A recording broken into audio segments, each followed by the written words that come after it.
The fellowship hall smelled like burnt coffee and vanilla air freshener, the kind that never quite masked the mustiness of old carpet. Sarah Martinez stood near the refreshment table, her arms cradling a stack of weekly bulletins against her chest. The paper edges pressed into her forearms, leaving temporary indentations she'd trace later with absent fingers. Around her, voices braided together in that particular Sunday morning pitch. Too cheerful, too loud, performing kindness for an invisible audience. She'd learned to navigate these gatherings the way you learn to walk through a room in the dark, carefully, memorizing where the furniture sits, knowing exactly where it's safe to step. "Sarah, honey, could you make sure everyone gets one of these?" Sister Patricia's voice carried that syrupy quality Sarah had come to recognize as precursor to something else, something with teeth. "Of course." Sarah's voice came out steady. She'd practiced that, the art of sounding unaffected. She moved through the clusters of people, offering bulletins with a small smile. Most took them without looking at her face. Some offered thanks to the space just above her head. A few met her eyes with that particular expression she knew too well, pity wrapped in politeness, distance disguised as warmth. Patricia Chambers stood at the center of the largest group, her silver cross catching the fluorescent light as she gestured. She was the kind of beautiful that came with maintenance, hair colored to hide gray, nails always perfect, clothes that whispered expensive without shouting it. She'd been leading the women's ministry for 6 years, and she ran it the way someone runs a kingdom they believe was divinely appointed. Sarah approached with the bulletins. The conversation didn't pause for her. It simply opened slightly, like a door cracked just enough to pass something through. "Thank you, dear," Patricia said, taking a bulletin without breaking eye contact with the woman beside her. Then, as Sarah turned to move on, Patricia leaned in, close enough that Sarah could smell her perfume, something floral and cloying. The words came soft as silk, sharp as glass. "Some people really should learn their place, shouldn't they?" Patricia's lips barely moved. Then, even quieter, meant only for Sarah's ears, fat, black, and still dreaming of things that aren't meant for her.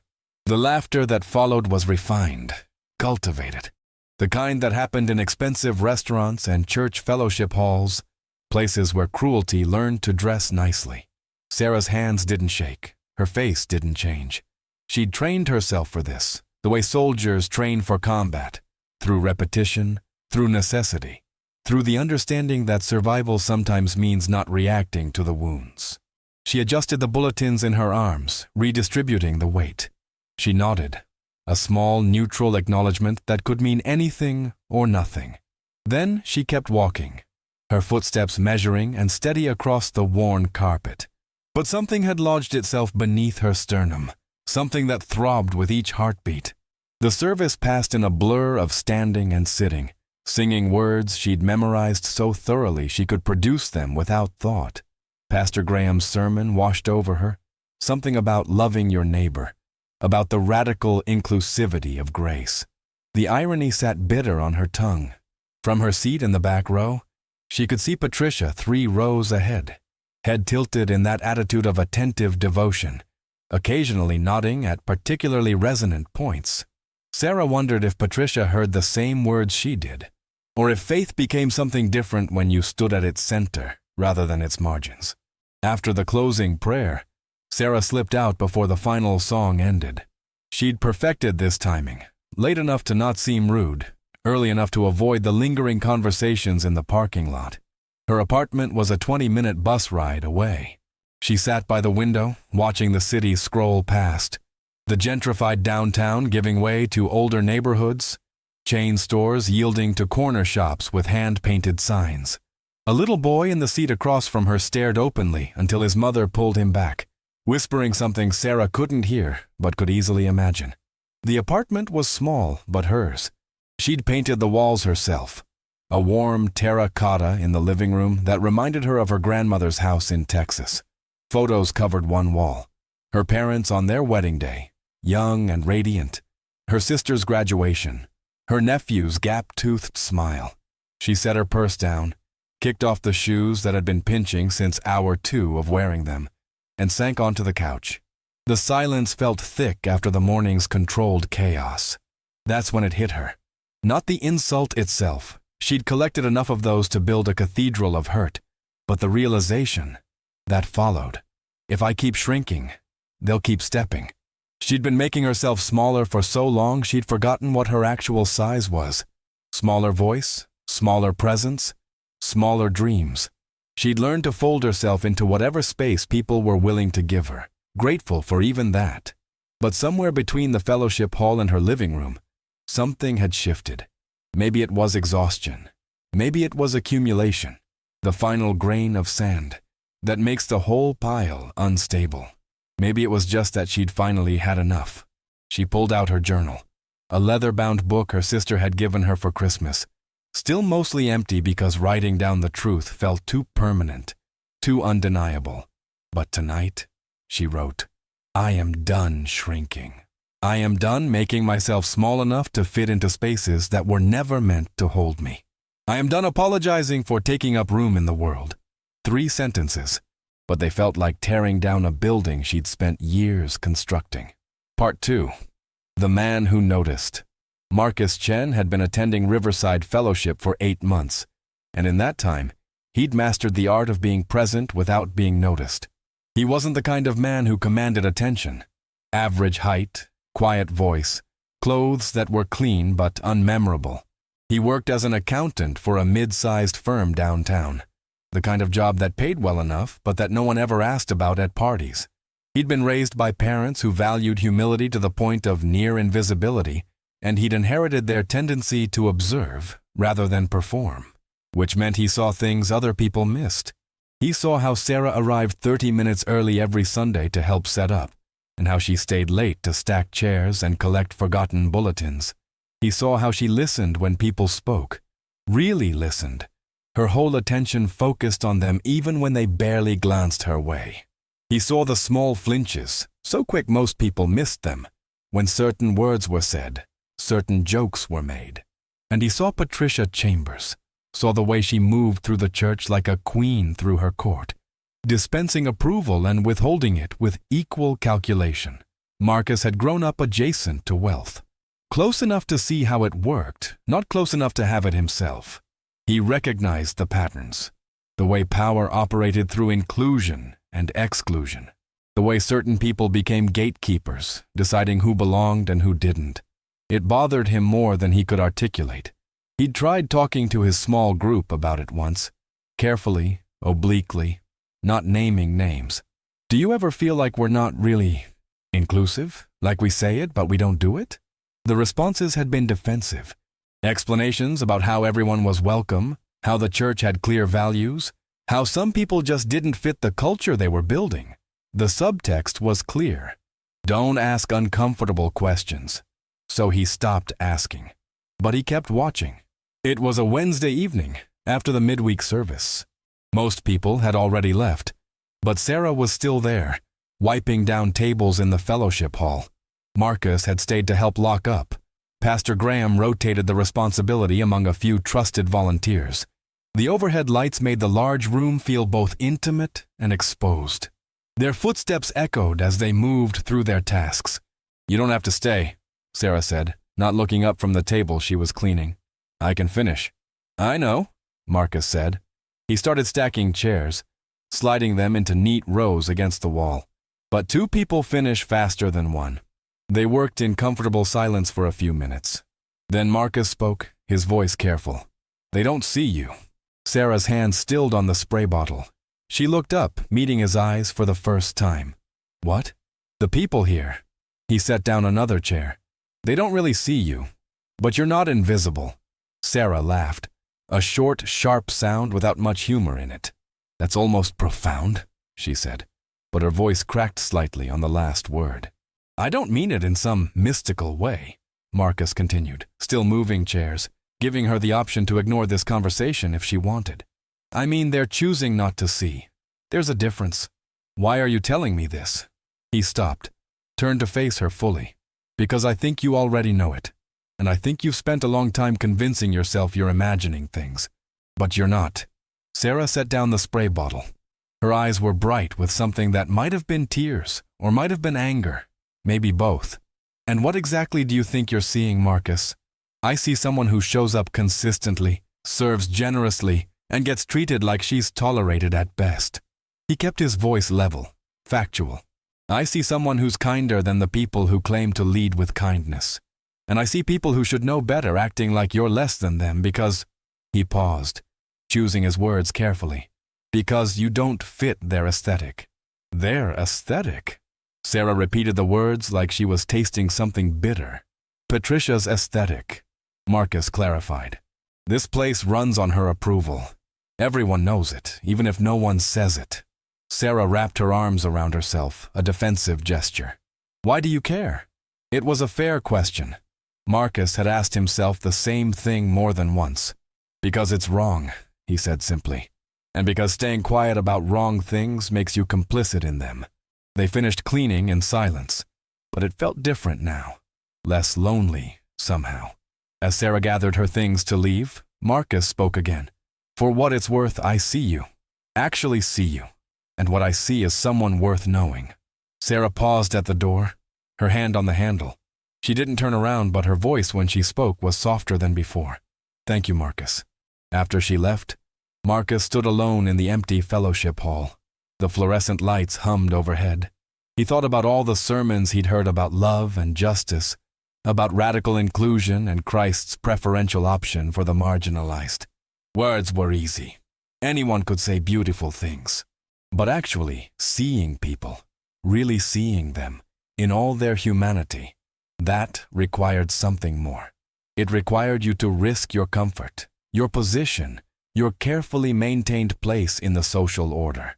He thought about Sarah's laugh earlier, that sharp sound without joy in it.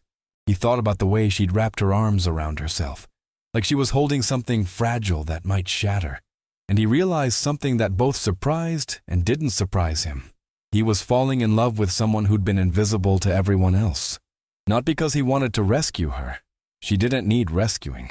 But because in a room full of people performing goodness, she was actually good. In a church that preached authenticity while maintaining careful facades, she was genuinely herself. Recognition, Marcus thought, was the first act of love. Before romance, before commitment, before any of it, you had to truly see another person. And he saw Sarah Martinez, not as the church saw her, not as Patricia Chambers saw her, but as she actually was. That recognition felt dangerous and true in equal measure. Part 3. When certainty crumbled. The announcement came on a Sunday morning in May, when the sanctuary felt too warm despite the air conditioning working overtime. Pastor Graham stood at the podium, his usual gentle smile in place. Before we dismiss, I have some exciting news to share with our church family. The congregation settled into attentive silence. Patricia Chambers sat in her usual third-row seat, her posture perfect, her expression interested but not surprised. She'd been consulted on most major church decisions for years.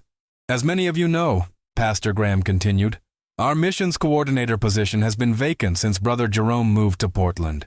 We've been praying about the right person to fill this role, someone who embodies our church's values and vision. Patricia's smile widened slightly. She'd already begun planning how she'd mentor whoever was chosen, how she'd shape the missions program to reflect her understanding of effective ministry, how this would further solidify her influence. And after much prayer and discussion with our leadership team, Pastor Graham said, we've found someone who we believe is perfectly suited for this position. He gestured toward the side of the sanctuary. Marcus Chen, would you come up, please? Marcus stood from his seat near the back. Sarah, sitting 3 rows behind him, felt her breath catch. He walked to the front with characteristic quiet confidence. No swagger, no performance, just steady movement forward. Marcus has been with us for almost a year now, Pastor Graham said, his hand on Marcus's shoulder. And in that time, he's demonstrated servant leadership, wisdom, and a genuine heart for God's work. We're thrilled to have him take on this new role. Applause filled the sanctuary. Patricia's hands joined in mechanically, but her smile had frozen in place. I want to say a few words, Marcus said. his voice carrying without strain through the sanctuary's sound system. "If that's all right?" Pastor Graham looked surprised but nodded, stepping back from the podium. Marcus stood before the congregation. These people he'd been observing for months, learning their patterns, understanding their unspoken hierarchies. "I've been quiet since I started attending here," he began. "Some of you might not even know my name yet. I tend to watch more than I speak." A few people chuckled, recognizing the truth of it. "But watching has taught me some important things." His voice remained calm, conversational, not accusatory, just honest. "I've watched who serves and who receives service. I've watched who's celebrated and who's overlooked. I've watched who we say we value and who we actually treat as valuable." The atmosphere in the room shifted subtly. People stopped shifting in their seats. "I've watched someone in particular," Marcus continued. "Someone who's been attending this church longer than I have. Someone who shows up early and stays late. Someone who serves without recognition, listens without judgment, and gives without expectation of return." Sarah felt every eye that had been on Marcus suddenly seeking her out. Her face heated. "Her name is Sarah Martinez," Marcus said. "And before I accept this position, I need to say something publicly that I should have said months ago." Patricia's hands gripped the pew in front of her, her knuckles white. "I've fallen in love with her," Marcus said simply. "Not because of some dramatic rescue fantasy. Not because I felt sorry for her. She doesn't need anyone's pity. I fell in love with her because in a place where so many people perform Christianity, she actually lives it." The silence was absolute now. "I've watched people here mock her," Marcus continued, his voice still even but carrying an edge of steel now. "I've watched people dismiss her, minimize her, treat her like she's less than them. And I've watched her respond with grace that most of us couldn't manage." He turned slightly, looking directly at Patricia for the first time. "I've watched people who claim to lead with Christ's love operate with the opposite spirit. I've watched judgment dressed up as discernment. I've watched exclusion disguised as standards." Patricia stood abruptly, her face pale. "How dare you?" "I dare," Marcus said quietly. "Because someone needs to. Because silence in the face of cruelty is just another form of cruelty." He turned back to the congregation. "So before I accept this position, I want to be clear about something. I choose Sarah. I choose her perspective, her wisdom, her heart. If this church can't see her value, then I'm not sure it's a place where I can serve with integrity." The sanctuary erupted in confused murmurs. Pastor Graham stood frozen, clearly unprepared for this turn. Patricia's face had gone from pale to red. Her breathing came in short, sharp gasps. "You don't know. You can't." Her words choked off. She swayed, her perfectly manicured hand reaching for the pew back. Then her knees buckled. She collapsed in a heap of expensive fabric and carefully maintained dignity, falling between the pews with a sound that echoed through the suddenly silent sanctuary. People rushed forward. Someone called for a doctor. The organized calm of Sunday morning dissolved into chaos. But Marcus didn't move toward Patricia. He turned, looking past all the people until his eyes found Sarah. She sat perfectly still, her face unreadable, her hands clasped in her lap. And in that moment, watching Patricia Chambers crumble not from heartbreak, but from the shock of losing the narrative she'd controlled for so long, Sarah felt something shift inside her chest. Not triumph, not vindication. Freedom. Part 4. What Truth Leaves Behind. The sanctuary emptied slowly after the paramedics arrived. Patricia Chambers was conscious but shaken, her vital signs stable, but her composure shattered. They recommended she go to the hospital for observation, though physically there seemed to be nothing wrong. Some collapses are cardiac, others are psychological. This one was both. The body responding to the sudden understanding that the world doesn't work the way you thought it did. Sarah slipped out during the confusion. She needed air, space, time to process what had just happened. Marcus found her in the parking lot, sitting on the curb near her car. "You didn't have to do that," she said without looking up. "Yes, I did." He sat beside her, maintaining a respectful distance. "I should have done it months ago." "You realize you probably just ended your position before it even started." Marcus shrugged. "Probably, but some things matter more than positions." They sat in silence for a moment, watching cars pull out of the parking lot, people leaving in clusters, their voices carrying fragments of shock and speculation. "Why me?" Sarah asked finally. "You could have anyone. You could have chosen someone who makes your life easier instead of harder." "I didn't choose you to make my life easier," Marcus said. "I chose you because you make my life better." "There's a difference." Sarah finally looked at him. "You know this isn't a fairy tale, right? This doesn't end with everyone applauding and learning lessons." "I know." Marcus's voice was steady. "It probably ends with us finding a different church. Maybe it ends with some people we thought were friends revealing they weren't. Maybe it gets messy and complicated. And you're okay with that?" "I'm okay with truth," Marcus said, "even when it's inconvenient." Over the next few weeks, the fallout manifested in predictable ways. Patricia Chambers took a leave of absence from her leadership position. The official story was health-related. The whispered truth was more complicated. Her collapse had opened a door people had been too afraid to walk through before. Stories surfaced. Quiet confessions in coffee shops and parking lots. Patterns that suddenly seemed obvious in retrospect. The young woman who'd stopped attending because Patricia had publicly criticized her clothes. The family who'd been frozen out after questioning a budget decision. The single mother who'd been told she wasn't leadership material because she worked 2 jobs and couldn't attend every event. The couple whose marriage counseling had been contaminated by Patricia's gossip. Once one person spoke, others found courage. Not dramatically, no confrontations, no public accusations, just truth spoken softly in spaces that had been silent for too long. Pastor Graham called an emergency leadership meeting.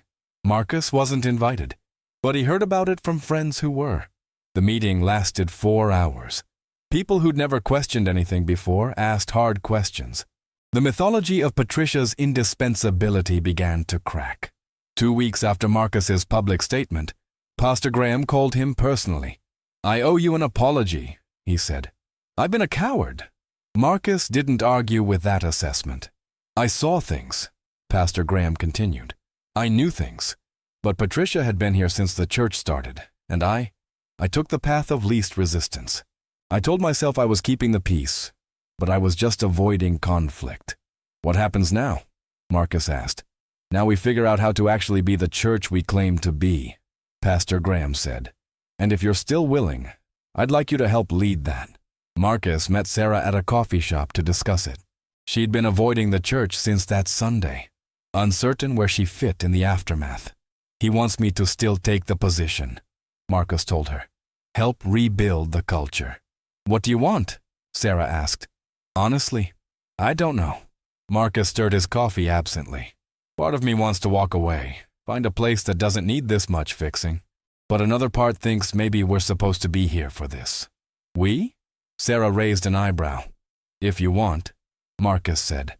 "I'm not assuming anything." Sarah sat back, considering.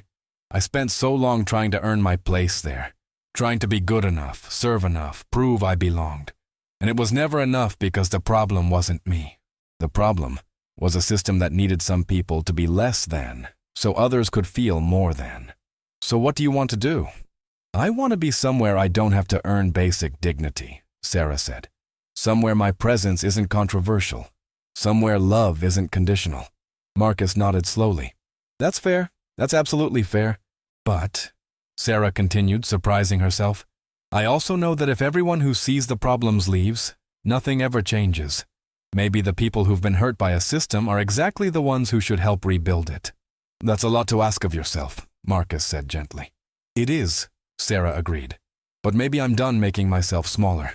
Maybe taking up space, staying present, refusing to be erased.